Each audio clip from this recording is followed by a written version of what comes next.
You guys, I finally know what's wrong with my videos. That's better. 1 million subscribers, here we come. Hey everyone, my name is Holly, and in today's video I am doing my September wrap up. So this month was basically full of epic fantasy. That's literally all I read except for one book, but all the epic fantasy-ness is filling my heart with so much joy, and I can't wait to continue it into the next coming months. I have so many epic fantasy plans. It's cray. So the very first book that I read in September was Kings of the Wild by Nicholas Eames, and I have an entire spoiler-free review up on my channel right now that you can check out. I highly recommend doing that. I did a little skit in the beginning, and a lot of you guys thought it was funny. It might have been a little cringy. So I will keep this wrap up just a bit shorter, but Kings of the Wild is so fun. The whole concept is a unique and humorous take on aging mercenaries who have to get back together again to go on a quest. There's very witty dialogue and lovable characters, and even the ones we meet on the way throughout the story are fantastic. I feel like if you try to read this as like a super serious fantasy book, you are going to be disappointed. There are certainly some really dark happenings within this novel, but for the most part, it's just full of fun, while our band of misfits kind of stumble on their adventure because they're old and they're fat and they just complain. It's literally so heartwarming. Like, I can't even think of the word to describe this book. My review video is actually called "If You Love Video Games, You'll Love This Book," and I highly stand with that. There are so many amazing fantasy tropes in this book, and I feel like when most people hear the word trope, they think it's a negative thing, but I don't think that at all. This is all the good ones, the good tropes. And it has so many amazing creatures in it. There's dragons and manticores and goblins and Etons and so many cool creatures. Okay, I'm going on a little bit too long, but I ended up giving this one an easy 5 out of 5 stars.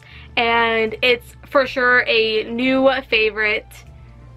And let's move on to the next book I read. I obviously had to go on to book 2, Bloody Rose by Nicholas Eames. I feel like it's pretty natural to go on to a sequel being all worried and scared that the story is going to be ruined, but not with this. The author did it yet again, but for this one we have a array of new characters. We are following a new band that make it even more distinguishable than the first and sets it totally apart. This plot takes place 6 years after the events of the first book, and we're following our main character Tam, who is the new bard in the new group that we're following called Fable. What sets Tam apart and makes this book so unique and refreshing is that she's a lesbian. It just adds a whole new element to the story, and it's not often done in an epic fantasy, and when it is, I feel like the authors don't do it right. But Nicholas did not hold back. We got to see some fresh jokes and puns,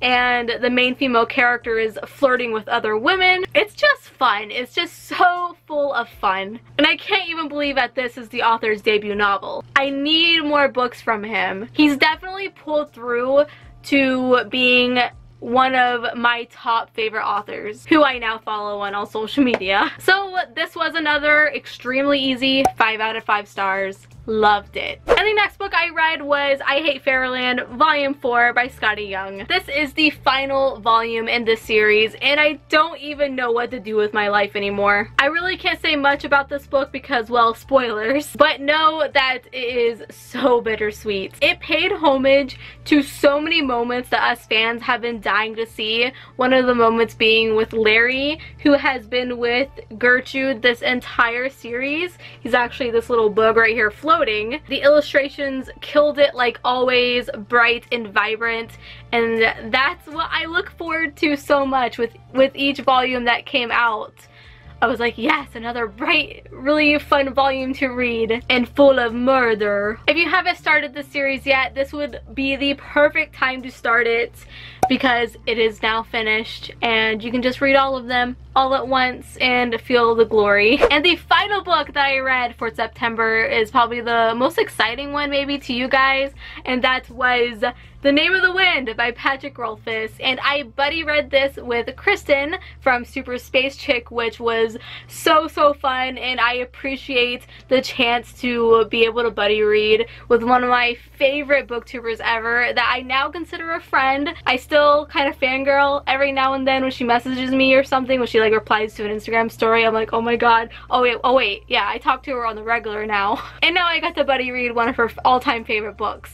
So I'm living my best life right now. So reviewing such a popular book is kind of hard to do. Like, do I really explain like what it's about? I'm sure most people know what it's about. This book was published in 2007.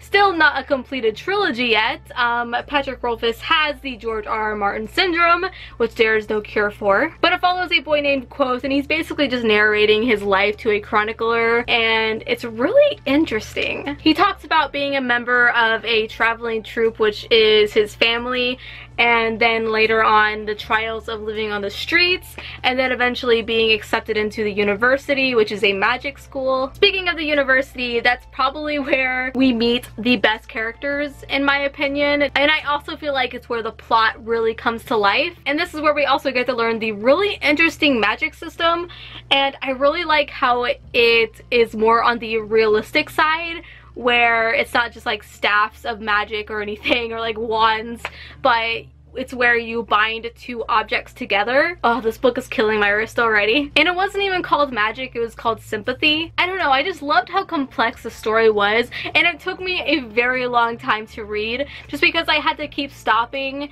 and thinking about like what was going to happen, or how what I just read might connect to something that happened earlier. I kept doing that. My only flaw with this book is that it kept teasing me. It's definitely more of a slow burn book with a lot of open-ended storylines, but it would lead up to something really intense, like something dangerous was about to happen, but then nothing really ends up happening. We only got to see one scene of the main villain in this book, and it was actually in the introductory scene, so right in the very beginning.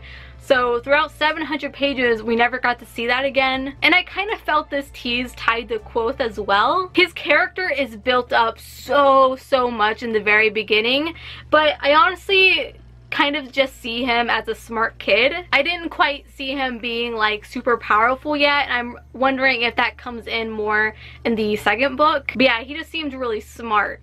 He even ran away from a fight, so I didn't quite see the strength and the power in him. After a lot of thinking and comparing this book to past 5-star reads, I did end up giving this book a 4 out of 5 stars, but I still absolutely adored it. I mean, it's 700 pages, so there's a lot for me to think about, certain flaws or some stuff that might have bothered me, but also 700 pages worth of stuff that I loved. I cannot wait to continue on and learn more about Quoth, because I feel like there's a lot of answers in the second book that I'll need to read soon.